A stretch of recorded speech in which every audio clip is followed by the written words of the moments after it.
I have to admit that I've been struggling to focus. It's the start of 2025, and there's been so much going on. The LA wildfires impacted my community and my family and my friends. And then on top of that, my family and I, we all got really sick. And then I've got other friends who are dealing with Arctic weather. And then that's not to say everything that's happening globally with Gaza, with the start of this new administration. Who knows what will come with that? It's very, very scary. It has been hard to focus. And when things are challenging and I can't afford to rest entirely, or I can't afford to pause, and I need to keep things going to stay afloat, to keep a roof over my head, I remind myself that I don't have to do great work. I can actually give myself permission to lower the bar.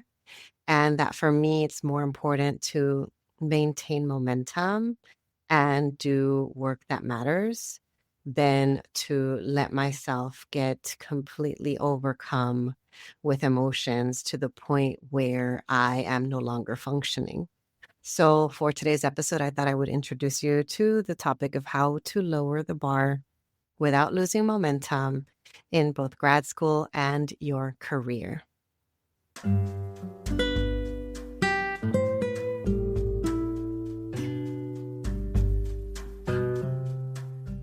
Welcome to the award-winning Grad School Femtoring Podcast, the place for first-gen BIPOCs to listen in on inclusive grad school stories and learn about personal development and productivity tips.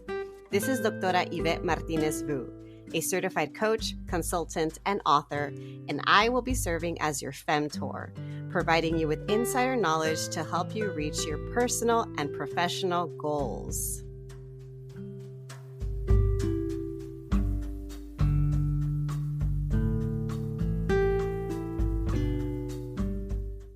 Welcome back, everyone, to another episode of the Grad School Femtoring Podcast. This is your host, Doctora Yvette. I feel like that was such a major intro. There is so much going on. If you have been struggling, please know that you're not alone. The other thing, too, that came up, I'm recording this the day after we all thought that TikTok was going to be gone for good. And then suddenly it came back and we realized it was all propaganda. It is wild, wild times. And guess what? I'm still meeting with folks. I'm still working with clients. And the overarching theme that's coming up right now is this idea of lowering the bar.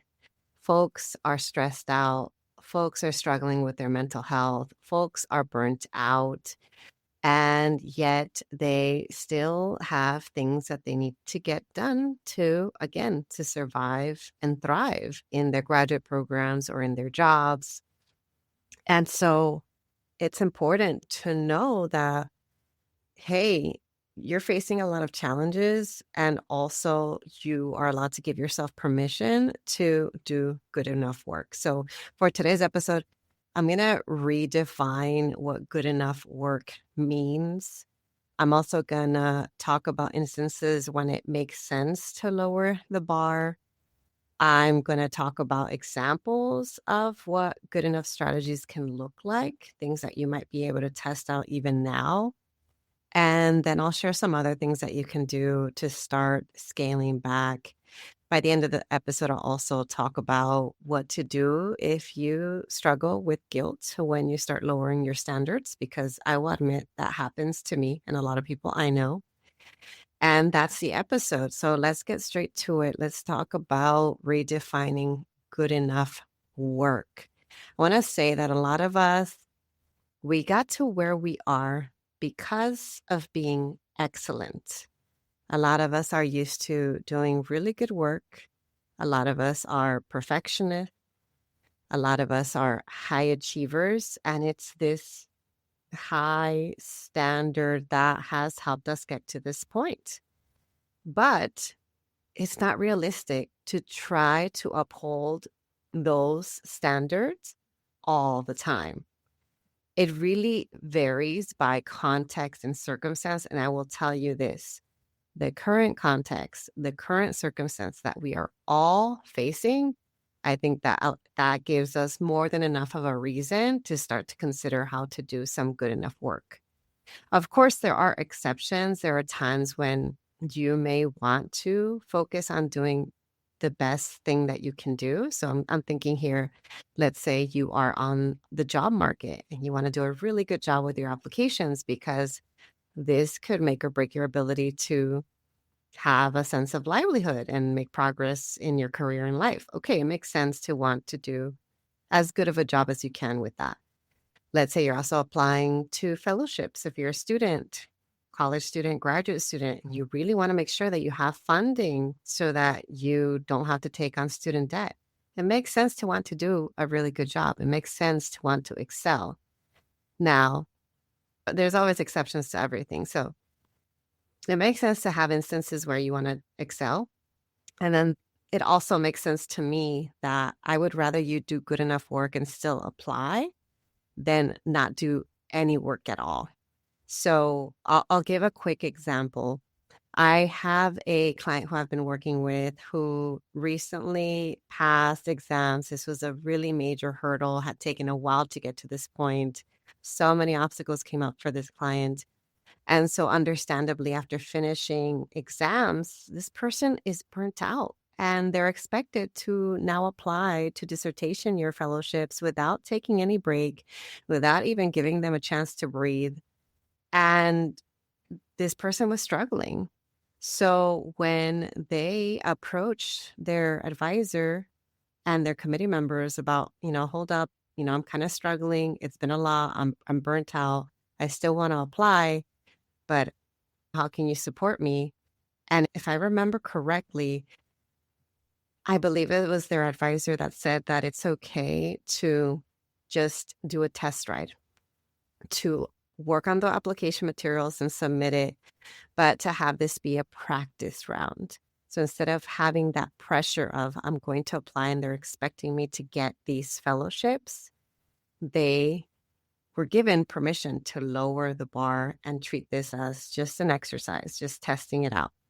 And I see this come up also in other cases where folks are applying to grad school, and all of a sudden that pressure goes down when someone tells them, you know what, you can just try this time, but there's no pressure to get in. Just test it out and see what happens. And lo and behold, in lowering the bar, they're able to make progress and they're able to apply, versus if they hadn't lowered the bar, they could have succumbed to the pressure and the burnout could have worsened and then they wouldn't have applied in the first place. This is all an example of how context and circumstance is important. And also, even if there are cases where you want to do the best work possible, there are also circumstances where that's not even a possibility and some work is better than no work. The other thing I want to say is that you can be strategic about doing good enough work even when you're doing great. You don't have to only give yourself permission to lower the bar when things are really challenging.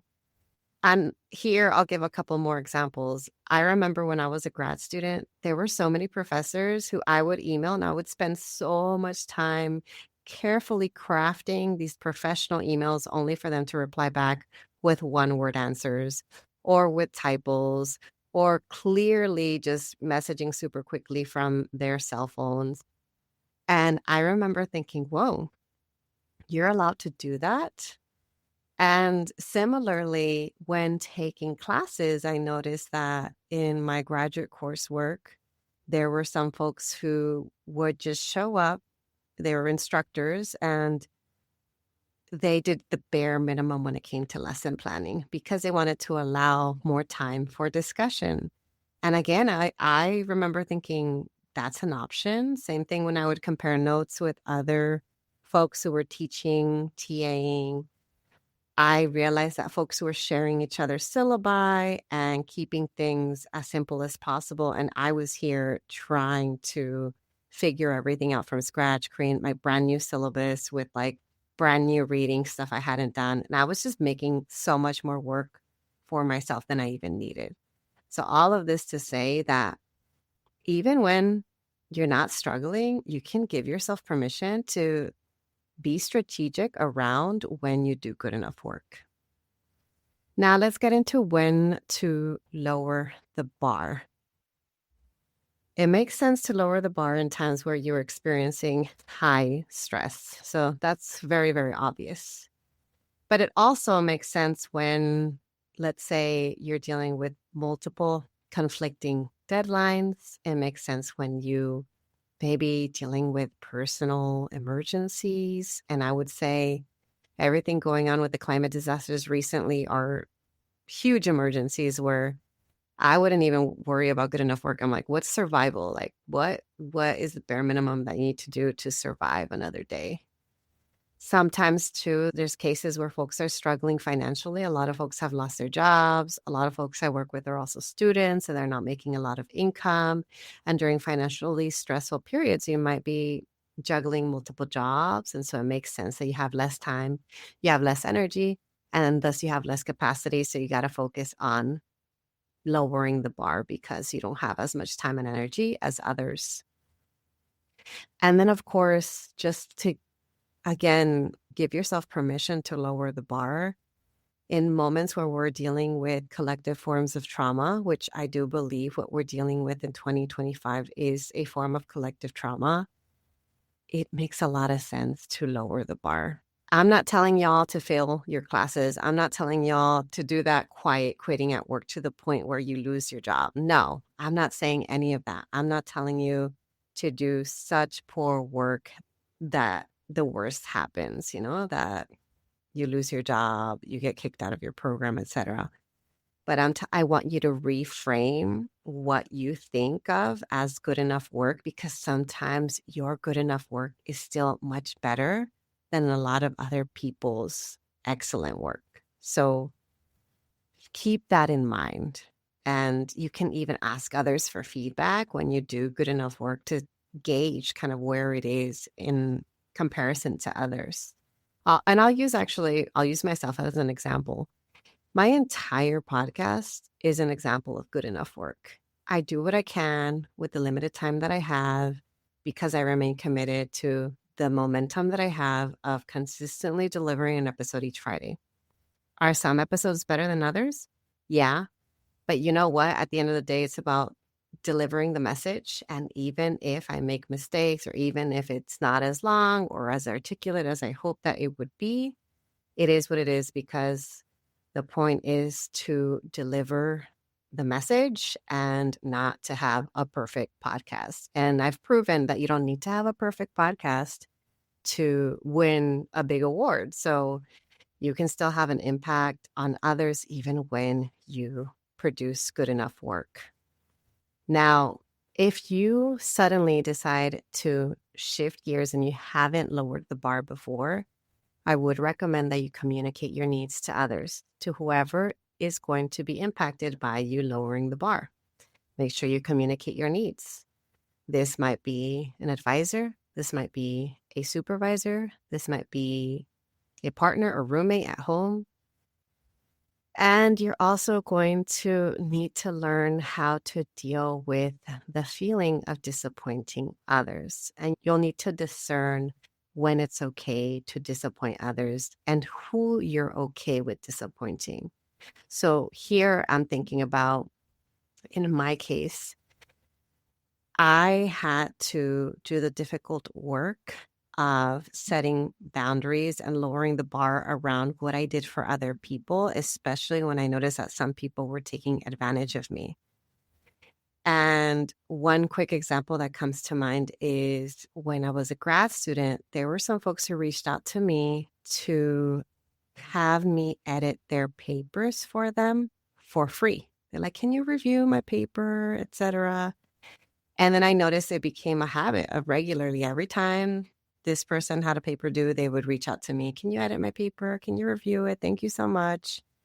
And this favor was not reciprocated on their end. And so it left me feeling resentful. And I don't want that for you. So as soon as I started to notice certain dynamics where people were asking more from me than I felt comfortable asking for them, or where I noticed I started to feel resentful, that's when I knew, you know what, it's okay for me to disappoint this person. Because as much as I hate to say it out loud, they were exploiting me.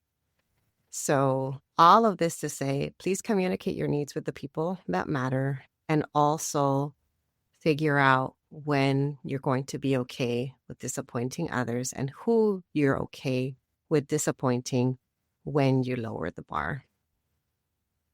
Now, the other thing that you can do is create your own rubric or policy around what warrants different types of quality in your work. So what types of work do you know, oh, I definitely need to submit excellent work? So here's another example. Even in my communication with others, with some professors, I knew I could be more casual, and with other professors, I knew I needed to be more professional. And so the amount of time and effort I spent on emails differed depending on the person I was reaching out to, and also to what extent I knew them and how comfortable I was with them. So that's an example of knowing when I could lower the bar.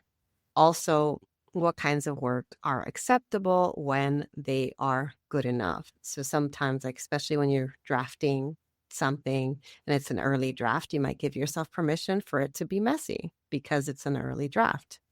And similarly, there might be some people that you're submitting work to that are willing to see that good enough work. And there might be folks who only want to see the highly polished work. So you get to discern, okay, for this person, it's okay. I can give myself permission to have them review good enough work.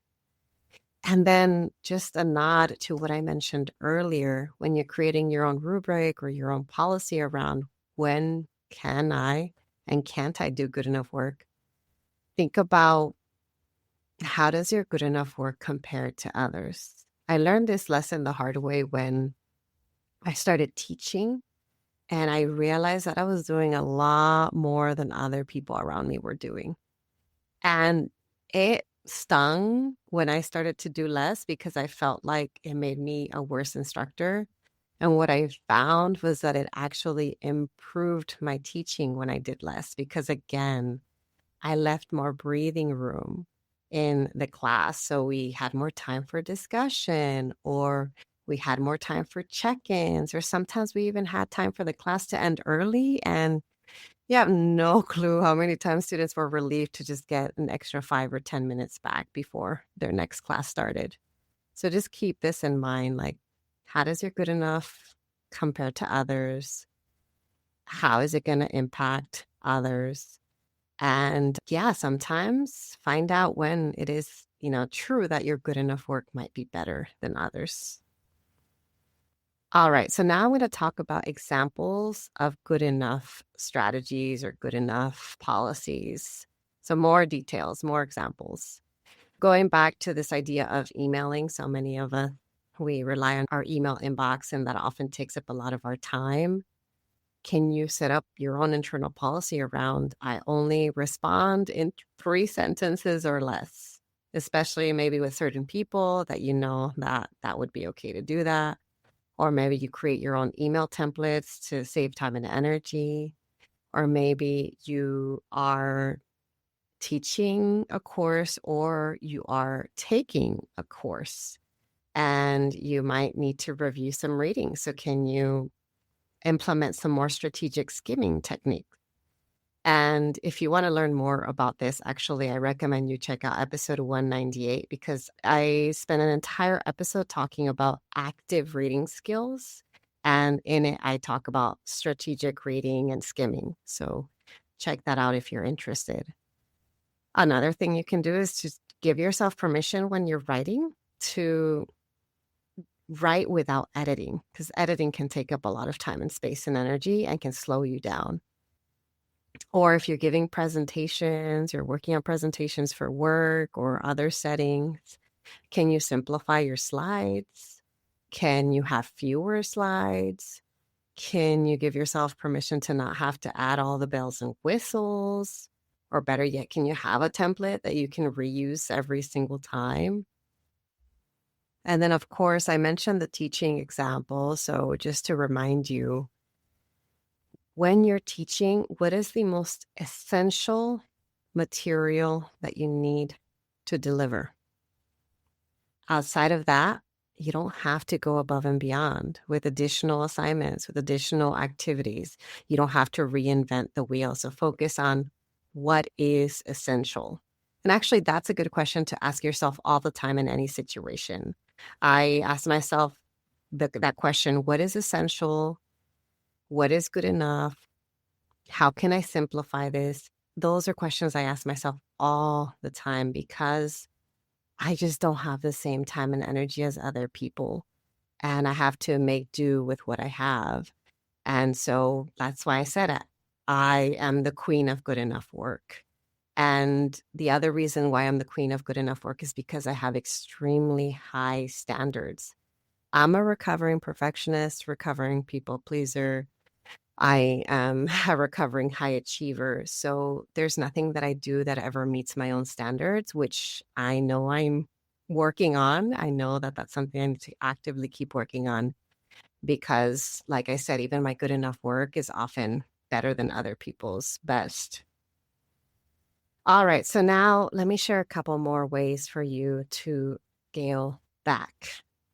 Figure out some other non-essential tasks that you do regularly that you can minimize.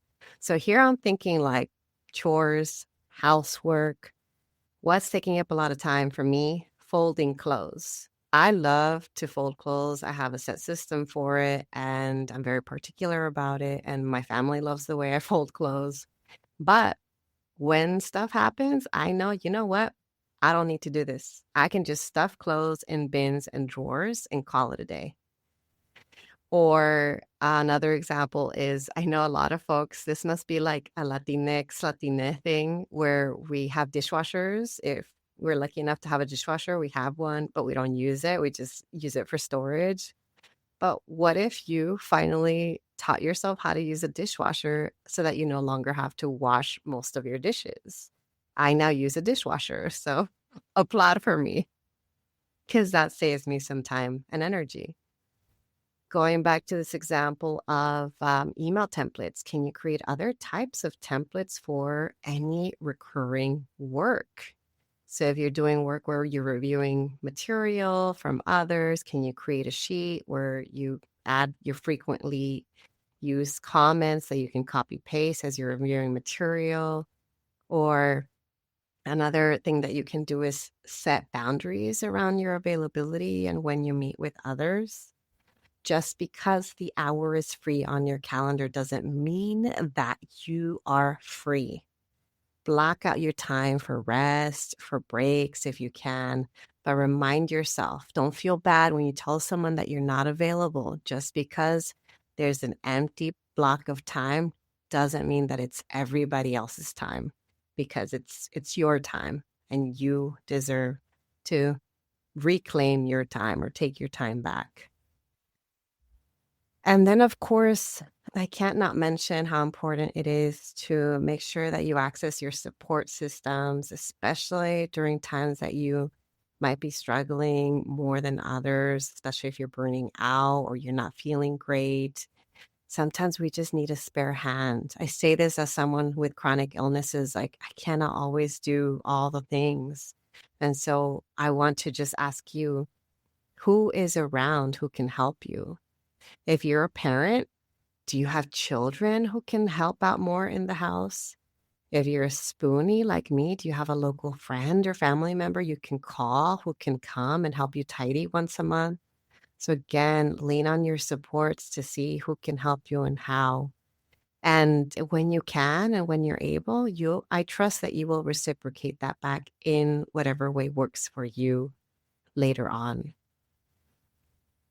Now, the last thing I want to say before I close is that if you're new to lowering the bar, if you're new to doing good enough work, you might experience feelings of guilt.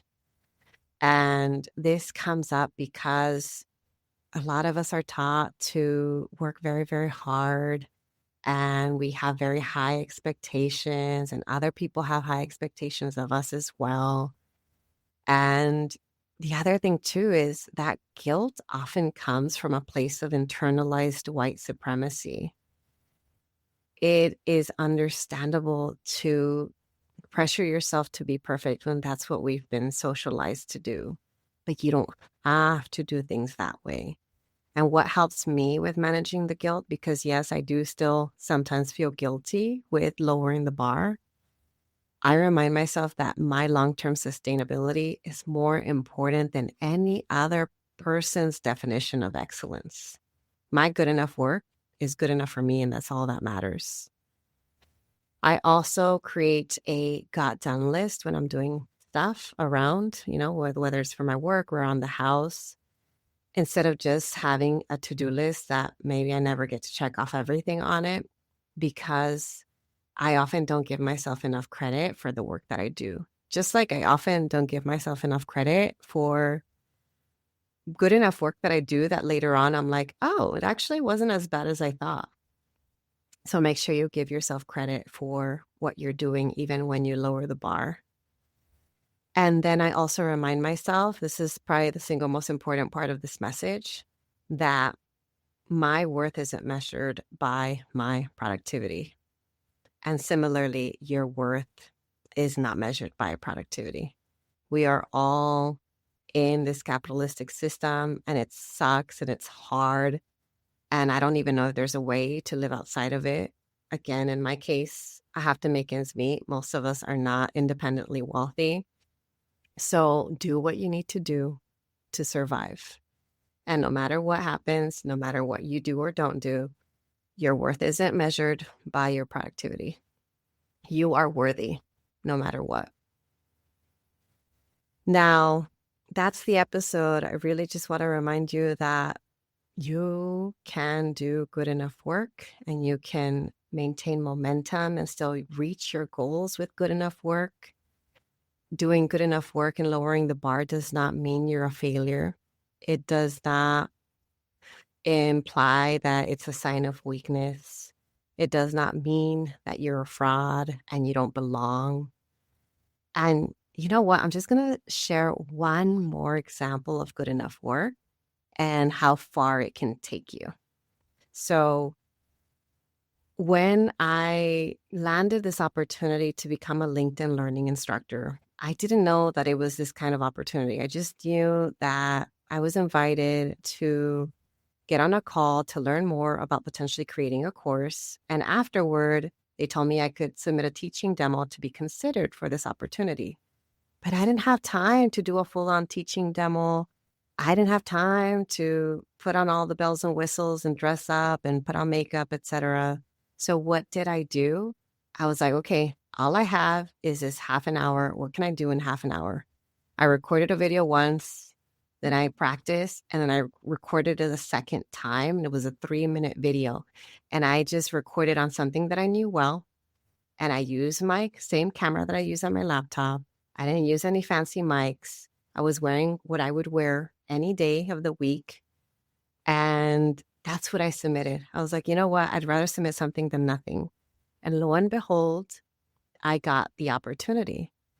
And similarly, every week, because I was paired with a learning producer, I just focus on what is good enough work, what is good enough work for every stage of writing the script for that course. And next thing you know, I was flying out to go record the course. And it was actually a really pleasant and comfortable experience. I actually didn't find it to be too hard. And it just reminded me, hold up. Things don't actually have to be that hard. Yeah, sometimes they are, understandably. Like 2025 alone, without us doing anything, is hard. But there are things that we can do to make life easier on ourselves. And that's just an example of an opportunity that was presented to me where I decided I'd rather just make it as simple as possible and give myself this opportunity, put myself in the ring, than not throw my application in the ring and then be the one that said no to myself. So that's my message for today. If you've done good enough work before, and if you found that it's actually led to a surprising win the way it did in my case, let us know. Leave a comment on this episode on Spotify. I do check comments on Spotify. And also, if you're not listening on Spotify, leave a review on Apple Podcasts with that experience, or send me an email. I love hearing from y'all because I want to debunk this myth that if you do good enough work and you lower the bar, all of a sudden everything else is going to fall apart, because that's not true. It can actually be a strategic and intentional choice on your end. All right, that's it for today. Thanks again for listening. And as always, I'll talk to you all next time.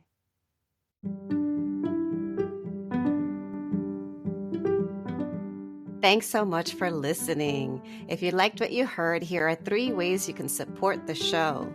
The first is to make sure you're subscribed and leave a review on Apple Podcasts. The second way is to get your copy of my free resource kit linked in my show notes. This kit includes tools, worksheets, and podcast playlists on all things grad school, productivity, and personal development. The third way to support my show is to follow me on social media. You can find me on Instagram with the handle @Grad School Femtoring and on LinkedIn by searching my name.